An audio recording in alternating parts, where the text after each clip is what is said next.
Hello everyone, welcome back to your own channel. आज हम करने जा रहे हैं आपकी वर्कशीट नंबर 61 विषय गणित कक्षा 10। हमारी डेट 5 जनवरी के लिए। तो चलिए शुरू करते हैं आज की वर्कशीट को।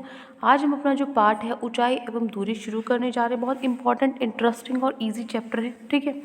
क्या चलिए स्टार्ट करते हैं। सबसे पहले आप एक छोटी सी चीज़ बताइए जो आप पहले पढ़ चुके हो, बचपन से पढ़ते आ रहे हो। मान लीजिए ये आपका ट्रायंगल है, ठीक है, त्रिभुज है। इस त्रिभुज में यहाँ पे 90 डिग्री का कोण बना रहा है। तो आप मुझे बताओ, संलग्न चित्र में जो एंगल बी है, जो कोण बी है, इसकी सम्मुख भुजा, इसकी जो सामने वाली भुजा है, ये क्या है?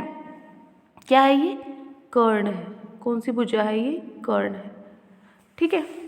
अगला है एंगल सी, जो आपका कोण सी है, कोण से जो कोण सी से लगते हुए जो भुजा है, संलग्न जो भुजा है, वो क्या है?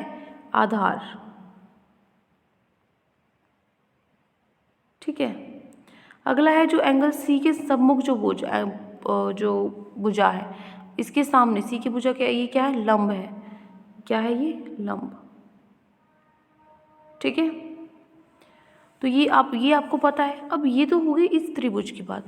लेकिन अगर हम रियल लाइफ में देखें, अपनी असल ज़िंदगी में देखें, दैनिक जीवन में समकोण त्रिभुज के कुछ उदाहरण हम देख लेते हैं एक बार। जैसे कि ये चारों आपको यहाँ पे दिए हुए हैं। मान लो दीवार पे आपने सीढ़ी लगा रखी है, तो ये भी क्या बनाता है आपको? ये क्या समकोण बनाता है, ठीक है ना। त्रिभुज बनाता है ये आपका। कैसा? 90 डिग्री कोण में। और यहाँ पे भी पेड़ है, आप यहाँ खड़े हो, जो परछाई है और पेड़ है, इसमें भी 90 डिग्री का कोण होता है। जो शिप है और यहाँ पे आपका टावर है, यहाँ पे 90 डिग्री का कोण है। इसी तरीके से यहाँ पे, ठीक है।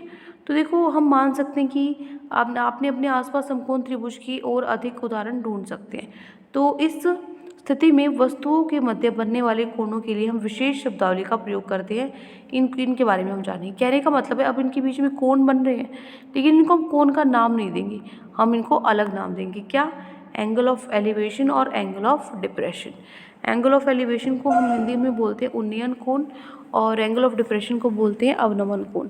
तो यहाँ से जब भी उन्नयन कोण क्या होता है, देखो, जब कोई व्यक्ति ऊपर की ओर किसी वस्तु को देखता है ना, तो उसकी जो दृष्टि की रेखा है, ठीक है, और जो क्षैतिज रेखा है जहाँ से देख रहा है, ठीक है, वहाँ उनके मध्य जो बनने वाला कोण है ना, ये जो है, ये क्या होता है? एंगल ऑफ एलिवेशन होता है, ठीक है। तो ऊपर की ओर देखने पर उन्नयन कोण बनाता है तथा इस कोण को क्षैतिज रेखा ऊपर मापा जाता है, व्यक्ति का प्रेक्षक कहा जाता है, ठीक है। कहने का मतलब क्या है कि आप जो कोण है ना, ऊपर की तरफ कोई वस्तु है, जब आप ऊपर की तरफ किसी वस्तु को देख रहे हो, ऊपर की तरफ ये कोण बनता है, ठीक है। कौन सा? उन्नयन कोण, ठीक है। और जो क्षैतिज रेखा है ना, उसके ऊपर मान लीजिए क्षैतिज रेखा, इसके ऊपर ये बनता है, इसके ऊपर से मापा जाता है इसको, क्षैतिज रेखा के, ठीक है। एंगल ऑफ डिप्रेशन क्या है? अवनमन कोण क्या है? ठीक इसका उल्टा है। क्या है यहाँ पे? देखो, जब कोई व्यक्ति किसी वस्तु को नीचे की ओर देखता है ना, मान लीजिए आप नीचे की तरफ देख रहे हो, तो जो दृष्टि की रेखा है और जो क्षैतिज रेखा है, इसके बीच का जो कोण होता है, वो क्या होता है? अवनमन कोण होता है। तो अचय नीचे की ओर देखने पर अवनमन कोण बनता है तथा इस कोणों के क्षैतिज रेखा के नीचे मापा जाता है। ये क्षैतिज रेखा है, इसके नीचे मापा जाता है किसको? अवनमन कोण को। और इसके ऊपर मापा जाता है किसको? उन्नयन कोण को, ठीक है। अब देखो, यहाँ पे ऊंचाई और दूरी पर आधारित प्रश्न की जो विधि है वो समझ लो, उसके बाद हम अपने क्वेश्चन आंसर पे चलते हैं। आज की वैसे आप इसमें क्वेश्चन आंसर है नहीं, सिर्फ ये लिखना ही आपको थ्योरी टाइप है, क्योंकि वो आपके क्वेश्चन अगले वर्कशीट में प्रैक्टिस होंगे, ठीक है। अभी फॉर्मूले ही होंगे। तो देखो, फॉर्मूला तो नहीं है खैर इसमें, मतलब स्टेप्स किस तरीके से करना है पहचान होगी अभी आपको। तो देखो, ऊंचाई एवं दूरी पर आधारित प्रश्नों की हल करने की विधि। सबसे पहले प्रश्न अनुसार हमें चित्र बनाना है, जैसा जैसा प्रश्न में कह रहा है।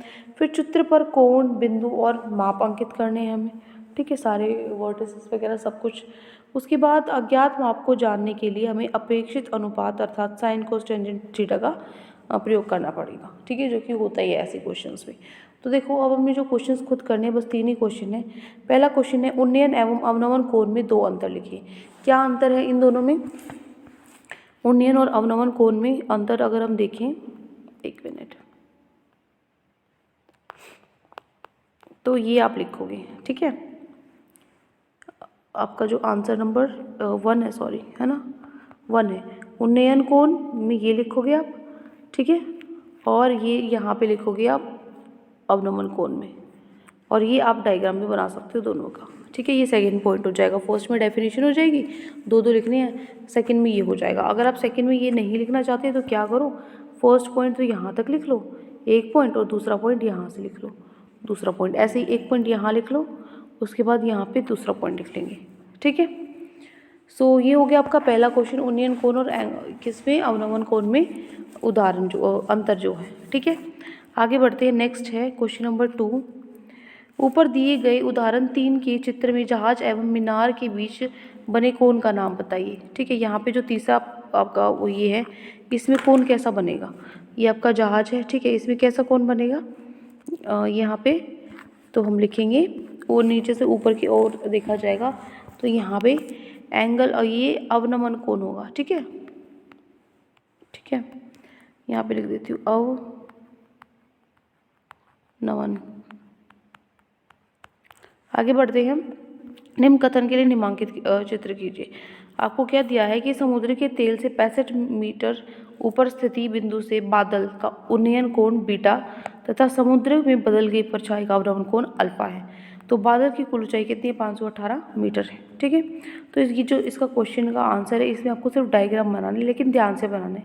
क्या क्या कह रहा है, सबसे पहले आपकी ये है क्षैतिज रेखा, ठीक है। यहाँ पे आए से यहाँ खड़े हैं, ये 65 मीटर है सिर्फ, तो यहाँ से इस पे क्षैतिज, तो देखो ये क्या आपकी क्षैतिज रेखा है, इससे ऊपर जो कोण बनता है इसको हम बीटा से मानते हैं, जिसको हम क्या बोलते हैं, उन्नमन, ठीक है, क्या नाम है इसका, उन्नयन, ठीक है, उन्नयन है ऊपर कोण आपका, और उसके बाद ऐसा ही नीचे बनाते हैं तो वो क्या है, अवनमन कोण है, ठीक है। इसकी बादल की यहाँ से जो समुद्र तल है, इस यहाँ से इसकी ऊंचाई 518 मीटर है और यहाँ से हमारी 65 मीटर है, ठीक है। ये बस चित्र बनाना था जो कि हो गया क्लियर। तो आज की वर्कशीट यहाँ पे कंप्लीट होती है। आई होप आपको अच्छे से समझ में आ गया है। कोई भी डाउट है किसी भी क्वेश्चन में तो कमेंट सेक्शन में मुझसे पूछ सकते हैं, और अगर आपको लेक्चर अच्छा लगे तो चैनल को सब्सक्राइब कर सकते हैं, वीडियो को लाइक कर सकते हैं। आज के लिए इतना ही, मिलते हैं नेक्स्ट वीडियो में, children take care, bye bye.